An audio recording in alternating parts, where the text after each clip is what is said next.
हम तो यही कहना चाहेंगे कि आलापुर विधानसभा को सीधे अकबरपुर विधानसभा में मिला दिया जाए, जिससे पूरा जनपद एक हो जाएगा और एक जनपद का एक सांसद होगा। कि एक बार यहाँ रणवीर सिंह चुनाव लड़े ब्लॉक प्रमुखी का तिहाईपुर। तो रणवीर सिंह चुनाव लड़े तो हम लोग तब छोटे छोटे थे, मतलब बहुत राजनीति में रुचि नहीं लेते थे। तो वहाँ ब्लॉक पे कोई चुनाव जीता तो सपा की सरकार थी। उस समय बहुत उल्टा पलटा सवर्णों को कहा गया। तो उसी समय मैं ये प्रतिज्ञा कर लिया कि अगला चुनाव मैं स्वयं लड़ूंगा। ऐसा आप लोग कभी नहीं देखे होंगे, अकेले एक गाड़ी चलता हूँ, जबकि मेरे घर में 4 गाड़ी है। मैं एक गाड़ी चलता हूँ और सबके बीच में उपलब्ध रहता हूँ। और मैं गुंडई और इस सब में विश्वास नहीं करता। पढ़ाई में रुचि वही लेता है जो घर से परेशान है, घर से गरीब है, उनके परिवार से, चाहे वो किसी भी जात का हो, उन्हीं के परिवार से ज़्यादातर बच्चे नौकरी में आते हैं और या तो फिर अधिकारी के बच्चे आते हैं।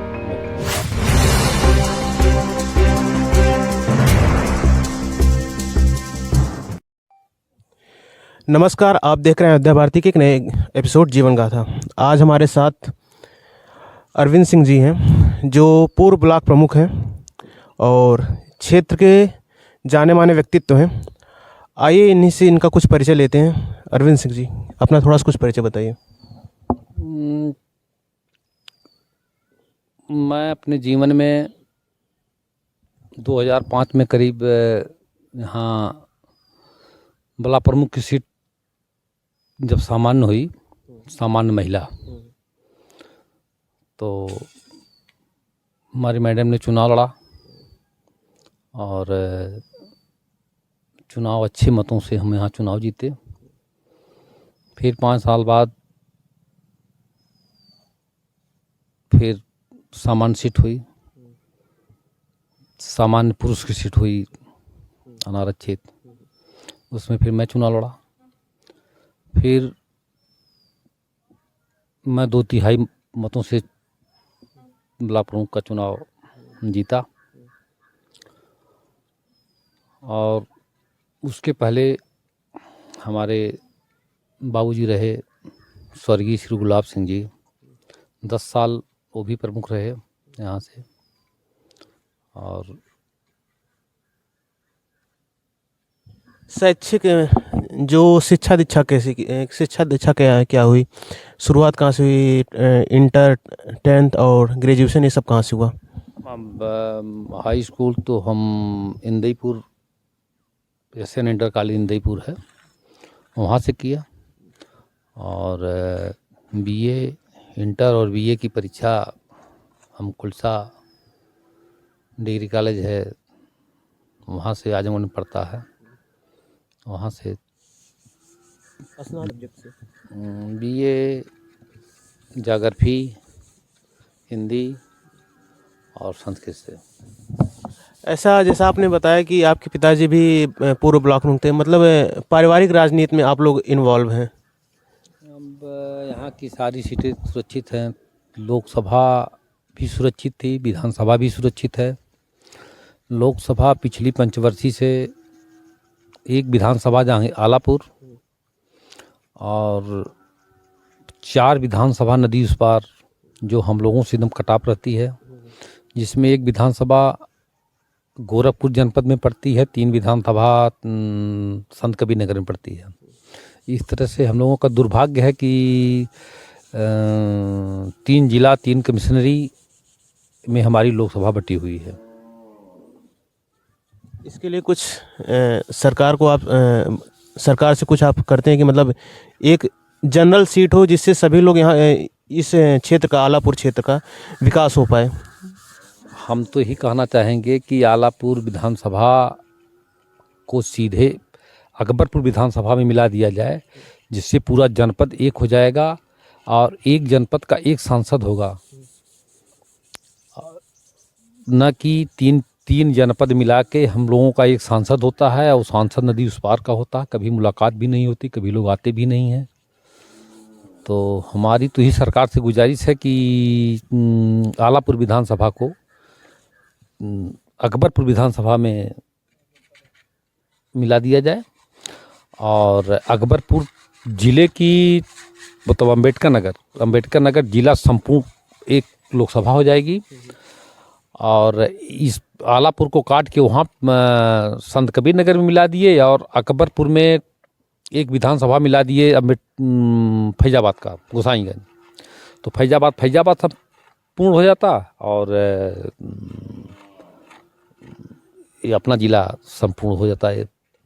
राजनीतिक में आने का क्यों विचार हुआ? मतलब ऐसा भी होता कि मतलब आप संपन्न परिवार से थे, सिविल की भी तैयारी कर सकते थे या कोई अपना व्यापार भी कर सकते थे। राजनीति में आने का क्यों विचार? राजनीति में आने का एक कारण है कि एक बार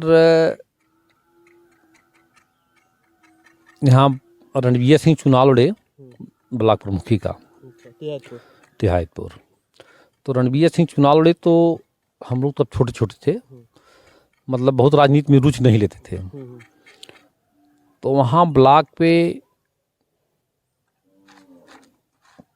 कोई चुनाव जीता तो सपा की सरकार थी। उस समय बहुत उल्टा पलटा सवर्णों को कहा गया। तो उसी समय मैं ये प्रतिज्ञा कर लिया कि अगला चुनाव मैं स्वयं लड़ूंगा। मैं वही कहा अगला चुनाव मैं स्वयं लड़ूंगा और फिर जो होगा वो देखा जाएगा। तो फिर लगातार चुनाव जीते।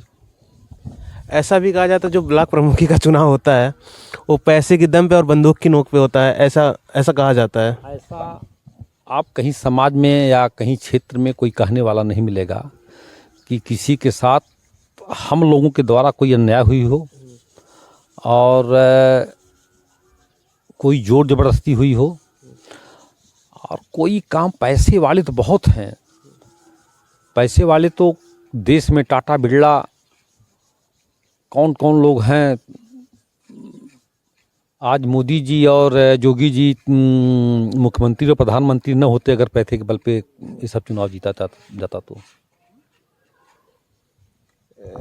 ऐसा सुनने में आया जब ब्लॉक प्रमुखी का चुनाव था, ऐसे अफवाहें भी हो सकती हैं, अब सत्यता क्या है मुझे नहीं पता, लेकिन ऐसा भी कहने में आता कि अरविंद सिंह जी कहते हैं कि ब्लॉक प्रमुखी तो मैं ही जीतूंगा चाहे जो हो जाए।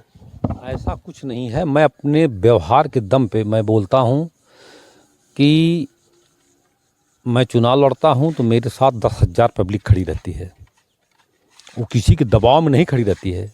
हमारे व्यक्तिगत संबंध, व्यक्तिगत व्यवहार पे वो लोग हमारे साथ रहते हैं। और चुनाव मैं नहीं जीतता, चुनाव यहाँ की जनता जीतती है, यहाँ के लोग जीतते हैं। यहाँ का गांव गांव से जन समर्थन मिलता है। जहाँ के लोग बीडीसी जीतते हैं उस गांव के लोग उनको इतना प्रेरित कर देते हैं कि आपको वोट वहीं देना है।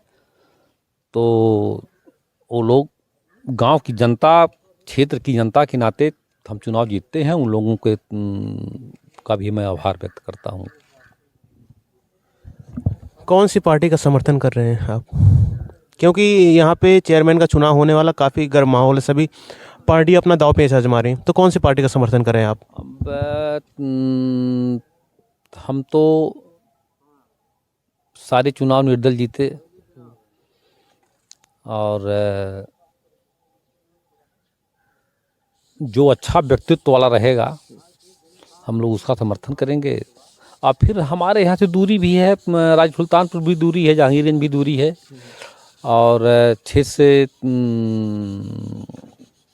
ब्लॉक प्रमुख के क्षेत्र में उसका दायरा भी नहीं आता, उससे कुछ काट के अलग कर दिया गया है।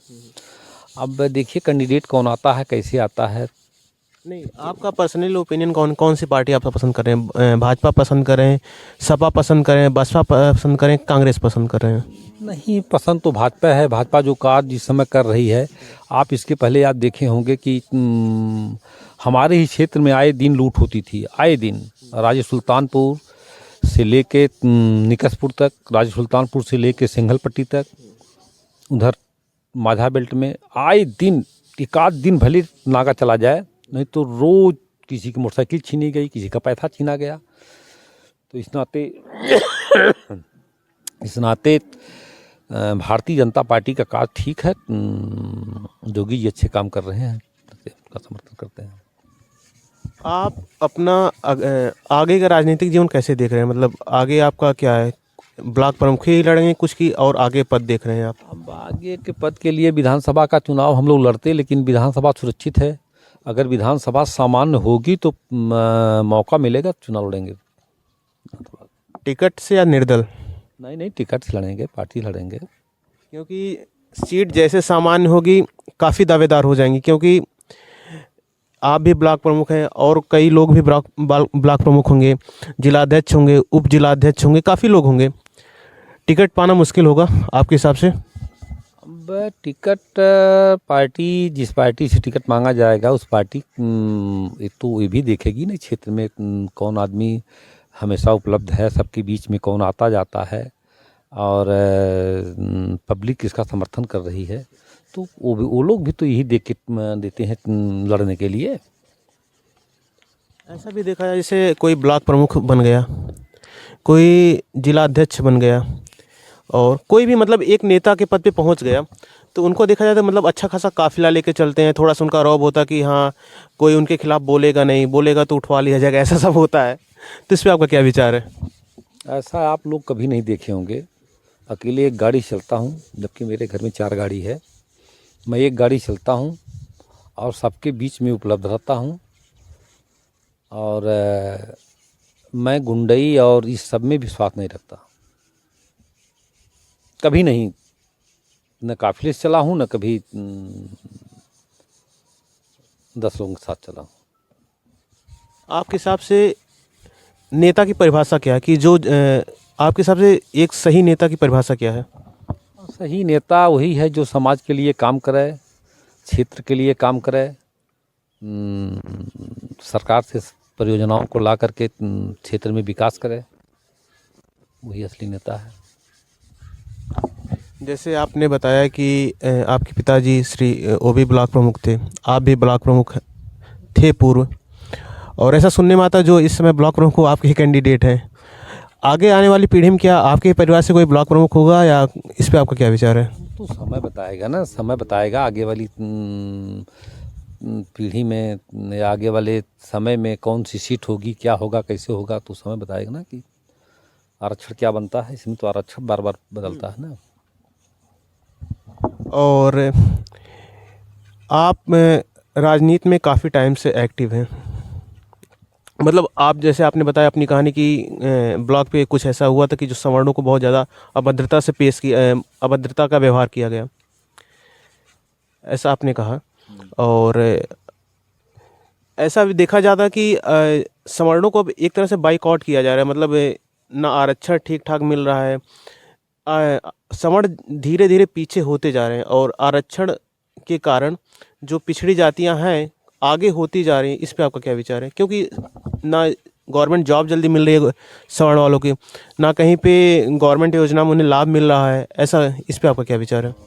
हम देखें जैसे जिस प्रकार से हम लोगों के बीच में जैसे पुलिस की भर्ती हुई, दरोगा की भर्ती हुई, आज सड़क पे आप निकलिए तो देखने में ये लगता है कि ठाकुर ब्राह्मणों के बच्चे एक भी सड़क पे नहीं निकलते। तो और दौड़ने वाले, परिश्रम करने वाले वही हैं जो उसमें नियुक्त होते हैं। ऐसा भी है, क्योंकि हमारे साथ के भी गांव के भी कुछ लोग हैं और हैं दौड़ रहे हैं, लेकिन आरक्षण की वजह से नंबर ला रहे हैं तब भी नहीं हो रहा है। 50% तो आरक्षण मिल ही रहा है, 50%। तो 50% में तो उनको आना चाहिए ना, लेकिन वो एक दिन फील्ड में निकलते हैं और फिर 10 दिन घर पे बैठे रहते हैं। तो एक दिन के जाने से कुछ छोड़ो होने वाला है कि और जो पढ़ने लिखने में तेज है, आज उसको भी नौकरी मिल रही है। लेकिन हमारे आपके घर के जो बच्चे हैं वो घर से पैसा पाते हैं और पढ़ाई वढ़ाई में रुचि नहीं लेते हैं। वो पढ़ाई में रुचि वही लेता है जो घर से परेशान है, घर से गरीब है, उनके परिवार से, चाहे वो किसी भी जात का हो, उन्हीं के परिवार से ज़्यादातर बच्चे नौकरी में आते हैं। और या तो फिर अधिकारी के बच्चे आते हैं नौकरी में। आपके कार्यकाल में जब आप ब्लॉक प्रमुख थे और माता श्री थी आपकी, मतलब धर्मपत्नी जी, क्या क्या कार्य हुए आपके मतलब क्षेत्र में? मैं समझता हूँ कोई गांव ऐसा नहीं बचा होगा, कोई पूर्वा ऐसा नहीं बचा होगा जिस पूर्वे में, जिस गांव में हमारे द्वारा काम न कराया गया हो। मैं गारंटी के साथ कहता हूँ कि ये कोई कहने वाला नहीं मिलेगा कि जब आप प्रमुख थे और आपके परिवार में बला प्रमुख की कुर्सी थी, तो कोई गांव अछूता रहा हो, चाहे वो हमारा विरोधी रहा हो, चाहे हमारे पक्ष का रहा हो। यहाँ के जो नए युवक हैं या राजनीति में आना चाहते हैं, उनके लिए आपका क्या संदेश है? क्योंकि आने वाली पीढ़ियों में भी लोग नेता बनेंगे, आपके बाद भी, उसके बाद भी, सबके बाद भी। तो जो नए युवक हैं उन्हें किस हिसाब से अपने समाज का विकास करना चाहिए, या जो नेता में या समाज सेवा में आना चाहते हैं? समाज सेवा में आना चाहते हैं उनको आगे बढ़ चढ़ के हिस्सा लेना चाहिए और क्षेत्र के लिए काम करना चाहिए। तो अपने आप जनता उनको चुनेगी और जनता उनको जहाँ तक वो जाना चाहेंगे वहाँ तक पहुँचाएगी। आर्थिक युग है, मतलब बिना पैसे कुछ होने वाला नहीं। ऐसा कुछ नहीं है। समाज में अगर आप बने रहेंगे, क्षेत्र में बने रहेंगे, तो ऐसा कुछ नहीं है कि सारा काम पैसे से होने वाला है। हम लोग चुनाव लड़ते हैं, लोग कहते हैं पैसे से वोट मिलता है, कभी नहीं, किसी को पैसा नहीं देते। अपने व्यवहार पे, अपने स्वभाव पे सबसे वोट लेते हैं और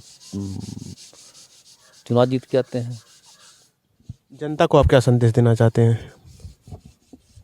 भाई जनता तो सर्वोपरि है।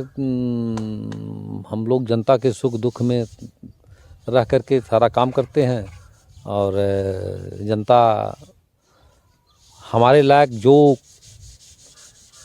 कहती है हम उसको करने के लिए 20 बुद्धि दिमाग लगा करके काम उनका करवाते हैं, चाहे जैसे काम हो उनका। दर्शकों को क्या संदेश देना चाहते हैं? एक अंतिम क्वेश्चन, दर्शकों को क्या संदेश देना चाहते हैं आप? अब दर्शकों को, ये तो बच्चे हैं, तो हमारे बड़े भाई हैं, बच्चे हैं, उन लोगों को हम तो ये चाहेंगे पढ़ लिख करके लोग नौकरी करें और राजनीति में कुछ बहुत नहीं है कि राजनीति के चक्कर में पढ़ने की ज़रूरत है।